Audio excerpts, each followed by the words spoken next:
नमस्कार दोस्तों, आपका महतो हिंदी कथा में हार्दिक स्वागत है। आज की कहानी है दायित्व का एहसास। मीरा अपने गर्भ के तीसरे महीने से ही मायके में थी। विपिन के परिवार वालों को जब से पता चला कि उसके गर्भ में पल रही संतान लड़की है तो उन्होंने विपिन पर उसे तलाक देने का प्रेशर डालना शुरू कर दिया था। शादी में कम दहेज लाने का इल्ज़ाम तो पहले से ही था उसके सिर पर। विपिन उसे प्यार तो करता था, लेकिन वह ना तो खुलकर उसका सपोर्ट कर पाता था और ना ही अपने परिवार वालों का विरोध करता था। आज मीरा को डिलीवरी के लिए अस्पताल में भर्ती कराया गया। दर्द से बेचैन होकर वह मां का हाथ थाम अपनी पीड़ा को कम करने का प्रयास कर रही थी। तभी नर्स ने उसे ऑपरेशन थिएटर में शिफ्ट कर दिया। करीब आधा घंटा बीत गया।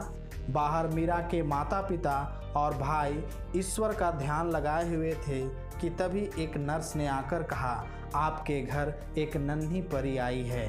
यह सुनकर सभी के चेहरे खुशी से खिल उठे।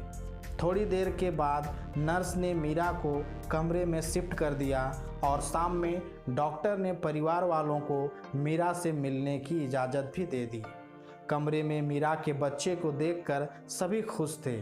माँ मीरा के सिरहाने बैठकर उसका माथा सहला रही थी और छोटे भाई बहन अपनी नन्ही भांजी के साथ बातें कर रहे थे।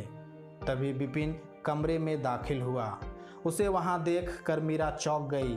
तभी उसकी माँ ने कहा, दामाद बाबू को मैंने ही बुलाया है। अस्पताल आने से पहले मैंने उन्हें फ़ोन कर दिया था। मीरा कुछ कहती उससे पहले ही उसके परिवार वाले कमरे से बाहर जा चुके थे। विपिन ने हौले से नवजात के कोमल हाथों को छुआ। उसके स्पर्श मात्र से ही उसके अंदर पितृत्व भाव उमड़ने लगा। उसने बच्ची को उठाकर अपने सीने से लगा लिया। फिर मीरा की ओर देखकर कहा, मुझे माफ़ कर दो मीरा, मैंने तुम्हारे माँ बाप को तुम्हारे सम्मान की रक्षा का वचन दिया था, पर मैं उसे निभा नहीं पाया। लेकिन अब मैं ऐसा नहीं होने दूंगा। अब मैं तुम्हें तलाक नहीं दूंगा। इस नन्ही सी जान ने मुझे पति और पिता दोनों के प्यार और दायित्व का एहसास कराया है। अब मैं इसका निर्वहन करना चाहता हूँ। यह कहकर उसने मीरा का हाथ थाम लिया।